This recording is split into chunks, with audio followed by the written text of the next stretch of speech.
It's always the one day out of my schedule that I reserve for filming that, like, Armageddon is happening in my neighborhood, like, on the houses, specifically right outside my room. So, in order to not have completely unusable audio, I'm just going to be louder than they are as I talk about simping for anime boys. Oh boy. Hello, my gays and weebs. I don't usually clap, but we're being loud today. I found the gayest anime of the fall 2020 season.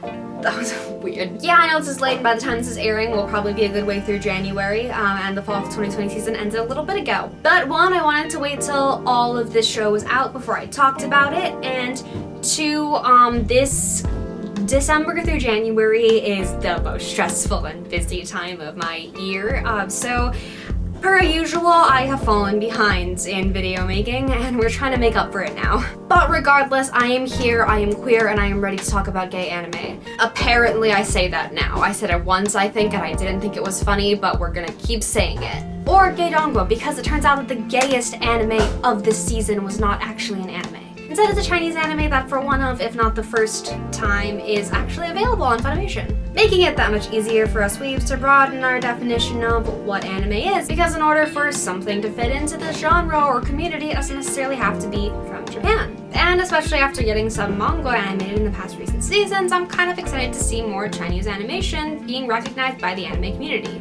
even if the only ones I watch are the gay ones. Heaven officials bless. It's as soon as I start talking, I swear to God, oh my god. Heaven Official's Blessing is based on a web novel of the same name by author whose name I can't pronounce, but we all call her by her initials anyway, MXTX, but here's her full name, whose work has been my recent obsession. We will blame Liu Binghu for that, but as much as I came here for that demon boy, I am staying for a certain demon king that we will get to later. I'll be honest and say I'm kind of still figuring out how I want to do these kind of review-esque videos, since I have only done 3 so far, and 2 of which has kind of resulted in me spoiling the entire show. But I don't want to do that for this one because I think it's worth the watch. From the gorgeous animation of both the characters and the landscapes, and the scumbag system fan in me is more than a little bit jealous, to the developed stories that are the 2 arcs we had in the span of these 11 episodes, and the intriguing overarching plot that we're only really given a glimpse at. This show is amazing, and it also has a lot of pretty anime boys to simp over, so there's that. And yeah, it's gay. I don't know how actually gay it's gonna be since Chinese censorship is a thing, but the novel is very much a romance, and even if we don't get an on-screen kiss, the anime isn't hiding that.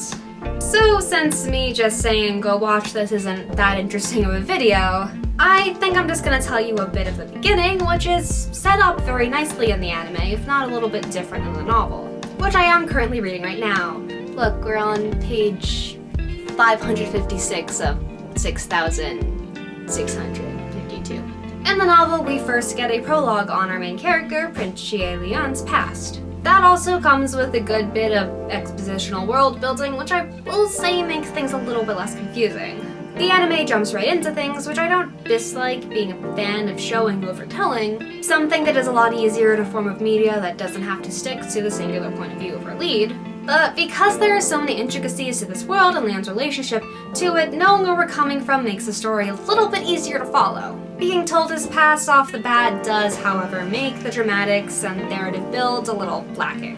So we start the real story with our prince ascending to heaven for the 3rd time. In this world, gods are created when people, or more cultivators, I think you have to have like some level of chi just to be able to like do kind of like big stuff entailed, who have achieved something great enough to be worshipped or praised in their lifetime, die and ascend to heaven, while those who have experienced or have heard of their deeds build shrines and worship them. Said worship and remembrance gives them mana, making them more powerful as gods. When Xie Lian first ascended, he was one of the most celebrated figures of his time.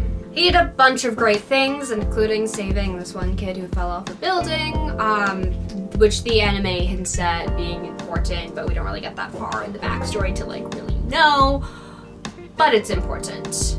Anyway, he's really cool and secures his place in heaven, only to desert this when his former kingdom falls victim to wars / pandemic / this one demon spirit thing I think caused all of it.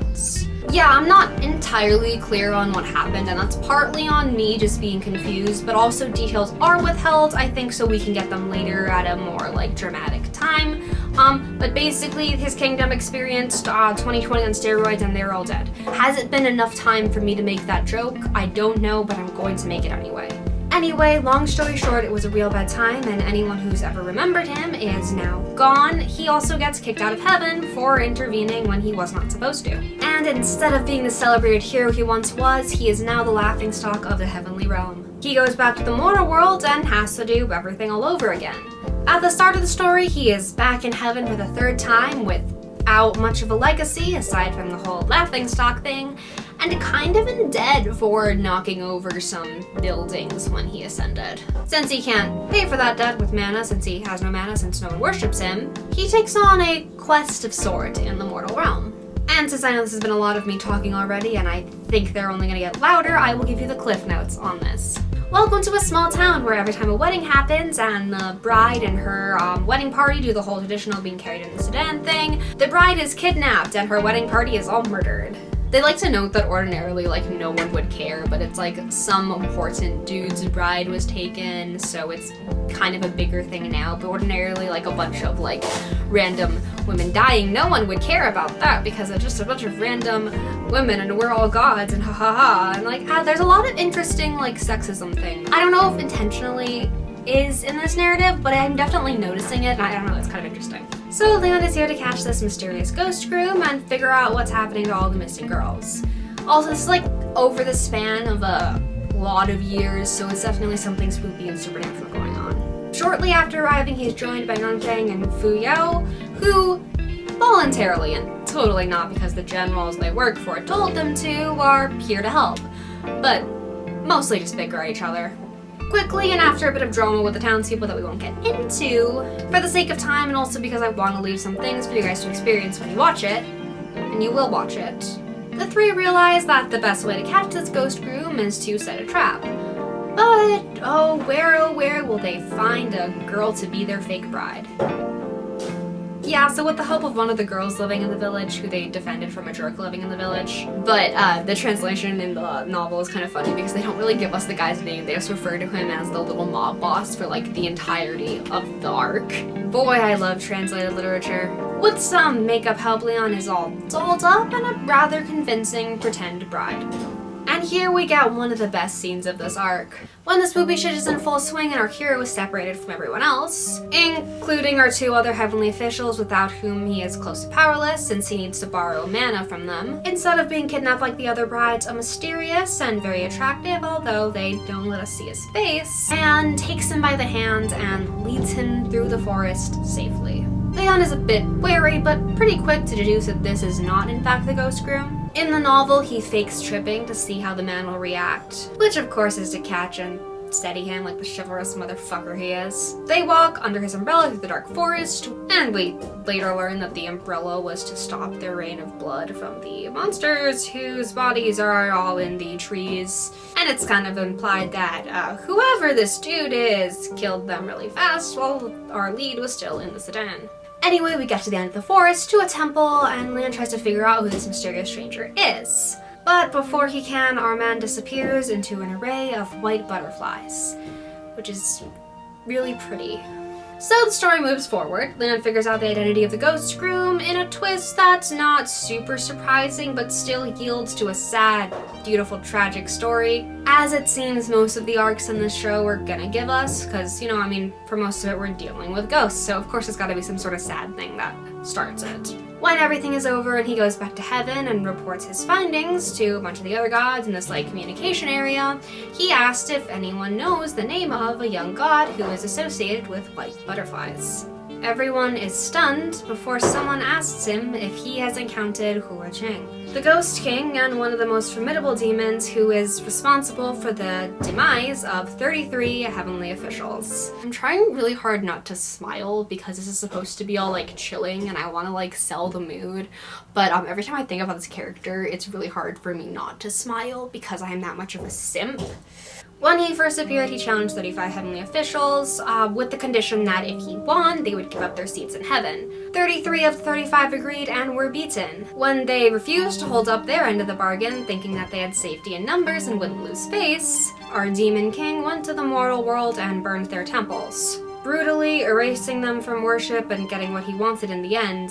Their death, I think death in this world is still a little bit confusing to me, and a clear example of what happens to people who mess with him.